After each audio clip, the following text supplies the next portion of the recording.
importante e que está nesse momento sendo examinado pela Câmara de Vereadores de Fortaleza, que se trata do Plano Diretor de Fortaleza. Está comigo aqui José Carlos Gama, diretor do Sinduscom, para que ele possa também falar a respeito. Aqui a Câmara deve concluir até o final de dezembro a votação do novo Plano Diretor da capital.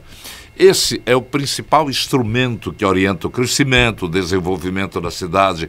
Tem sempre uma marca de uma década, 10 anos, para que ele seja realmente obedecido. A revisão da lei está em andamento, estão havendo audiências públicas e discussões envolvendo o poder público. O Sindicato da Indústria de Construção Civil do Ceará, o Sinduscom, está acompanhando de perto todo esse debate e tem levantado algumas das preocupações em relação a pontos específicos desse texto, que podem impactar diretamente no mercado imobiliário e o próprio desenvolvimento urbano da capital. José Carlos Gama, seja bem-vindo aqui para comentar esse assunto, aqui no Jornal Jangadeiro. O plano diretor é uma espécie de bússola de orientação para desenvolvimento da cidade. Na visão sua, na visão do Sinduscom, qual é a importância dessa revisão e qual é o setor que você realmente pode impactar? Bom dia. Bom dia, Nonato. Bom dia, Jefferson. Bom dia aos ouvintes da Rádio Band News Jangadeiro. Fundamental esse tipo de discussão, porque, como você bem colocou, é o plano diretor quem traz as diretrizes macro para onde a cidade quer se desenvolver. O nosso plano, em vigor, é de 2009 e, como você também bem disse, o próprio Estatuto da Cidade, que é uma lei federal, exige que esse plano seja revisado a cada 10 anos. Então, em 2019, começou-se a revisão, ainda na época do prefeito Roberto Cláudio, não foi concluído, chegou o prefeito Sarto e, infelizmente, em função da pandemia, 2 anos ficaram parados nessa discussão, nas próprias audiências públicas, terminou o mandato do Sarto. Agora, com a chegada do nosso prefeito Evandro Leitão, ele determinou ao IPLAN, através do seu presidente Arthur Bruno, que realmente se debruçasse sobre ele e apresentasse ainda este ano algo que trouxesse para a cidade o que já estamos atrasados há 6 anos. Interessante, porque o índice de aproveitamento básico, que é um dos temas mais sensíveis em toda essa discussão, ele é quem define o potencial de construção de um empreendimento. O quanto se pode construir em um determinado terreno, a altura também de imóveis. O que é que esse novo plano propõe em relação a esse índice? Pronto, vamos lá. Então, como você bem colocou, o índice de aproveitamento básico é o potencial construtivo que determinado terreno do cidadão pode, na verdade, efetivamente construir. E aí, os nossos índices vêm desde 1996. Então, dando um exemplo, na Orla de Fortaleza, o índice básico lá é 3. Messejana, o índice básico é 1,5. O que é que a prefeitura tem apresentado neste projeto?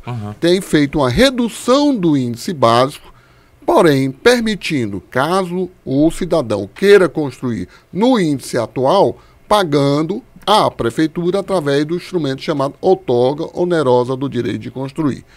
Neste aspecto é que o Sinduscom tem procurado mostrar aos técnicos da prefeitura o equívoco, porque estão transformando o instrumento que é para ser de planejamento urbano em instrumento arrecadatório. E isso o Estatuto da Cidade veda. O que o município pode fazer hoje, a aldeota, o índice de aproveitamento é 2,5.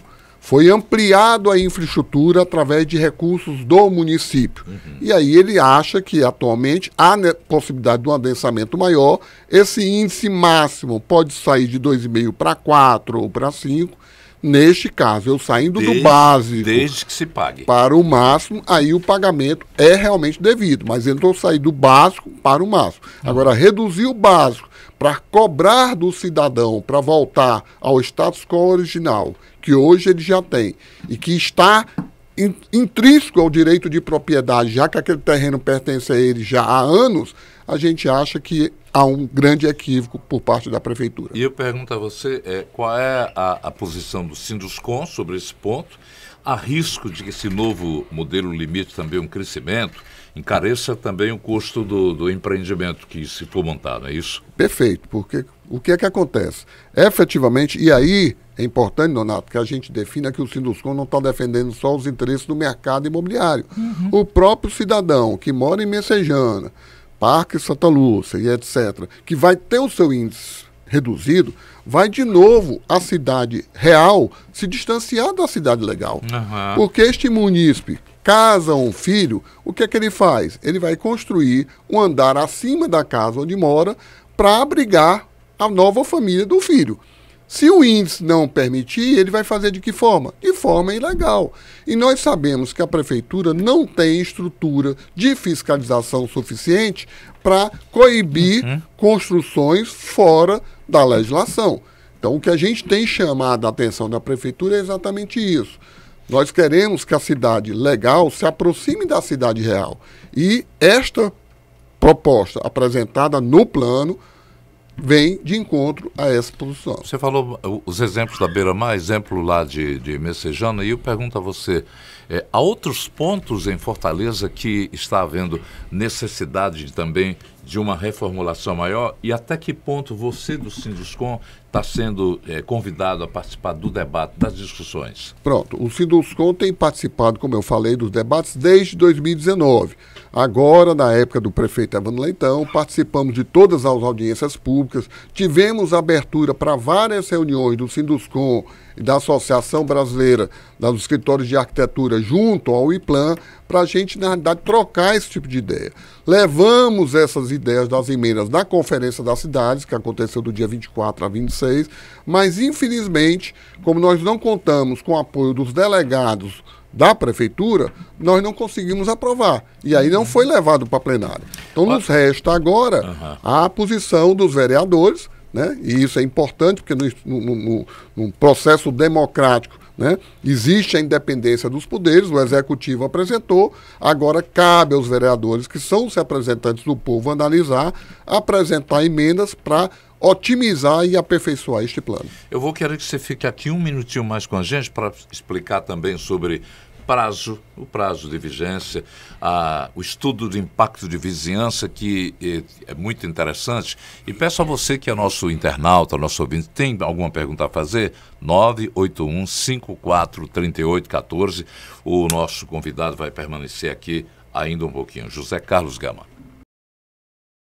Estamos agora às 10 horas e 15 minutos, retornando a conversar sobre o plano diretor de Fortaleza, que está sendo debatido agora pelos vereadores na Câmara Municipal. Eu tinha deixado um assunto aqui. O novo plano diretor também prevê um prazo de 120 dias para entrar em vigor após sua publicação. O Sinduscon defende que esse prazo precisa ser revisto? Com certeza. A gente acha que esse prazo precisa ser elastecido por 3 motivos. Primeiro, o atual plano diretor, que tem 300 artigos, teve um prazo de vacância de 180 dias. O nosso plano são 619 artigos, dobrou o número de artigos. Então, para que o munícipe possa absorver, possa ler, possa conhecer o plano, o prazo de 120 dias é curto. Segundo ponto, a Secretaria de Urbanismo e Meio Ambiente de Fortaleza hoje aprova projetos e libera alvará de funcionamento no sistema digital. Inclusive recebeu vários prêmios a nível nacional como exemplo, na realidade, tá certo, de celeridade sem se perder a segurança jurídica.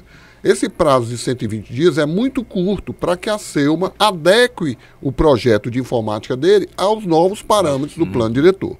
E o terceiro ponto, ainda em relação ao prazo, é que após o plano diretor, que define os parâmetros macros para onde a cidade deve ir, há necessidade da gente também atualizar a lei de parcelamento e uso e ocupação do solo. Porque esta lei hoje passa a ser incompatível com o novo plano diretor.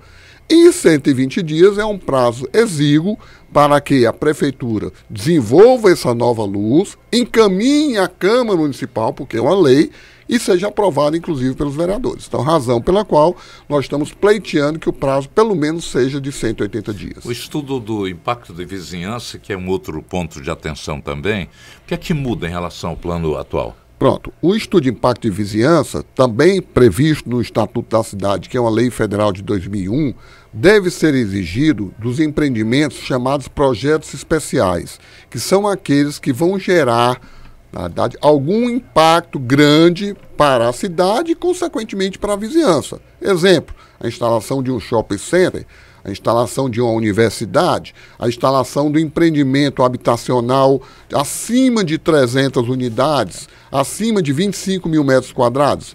E, infelizmente, na proposta do novo plano diretor, estão querendo que todo projeto que se utilize da outorga onerosa de alteração de uso também apresente o estudo de impacto de vizinhança. Isso é que nós discordamos, porque muitas vezes a outorga onerosa de alteração de uso é utilizada simplesmente para você ultrapassar o gabarito. Impacto nenhum esse empreendimento vai trazer para a cidade e para a vizinhança. Para que exigir o EIEV? Que vai gerar custo a mais, que no final é repassado para o valor do imóvel e vai demorar mais, porque é uma análise mais criteriosa que precisa ser feita sem necessidade naquele projeto em especial. Carlos, tem gente querendo participar também? Prioridade aqui para o ouvinte? Pois não, Jeff?